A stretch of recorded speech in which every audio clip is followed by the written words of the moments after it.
Good morning અને જય માતાજી બધા મિત્રોને તો સ્વાગત છે તમારું આપણા નવા મિની વ્લોગમાં। સવારમાં મસ્ત મજાનો તૈયાર થઈ ગયો છું અને ક્યાં જવાનું છે એ તો તમને ખબર જ હશે। આવી ગયો કારખાને ને આવ્યા ભેગા તે જાડા હીરા પકડાવી દીધા। જાડા હોય કે ઝીણા ઘઉં તો પડી છે જ તે। બાકી તમે હીરા ગણતા હોય તો કરી જો કોમેન્ટ કે તમારા કારખાનામાં જાડા હીરા હાલે કે ઝીણા।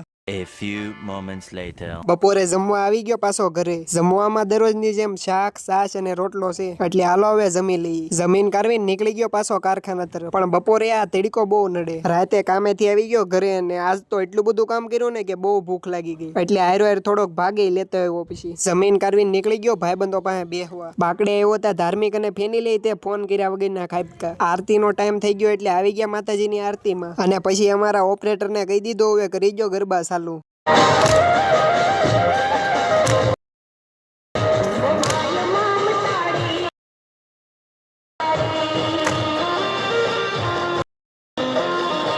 ઠેકડા મારી મારીને પરસેવાના પલ્લી ગયા એટલે મગાવી લીધી સોડા। મને તો હજી મજા હારી નથી થઈ તોય તે સોડા પીધી। ટાઈમ થઈ ગયો એટલે બધું બંધ કરીને નીકળી ગયો ઘર તરફ। તો આજનો મિની વ્લોગ અહીંયા સુધી તેને વ્લોગ કેવો લાગ્યો કોમેન્ટ કરતા જજો।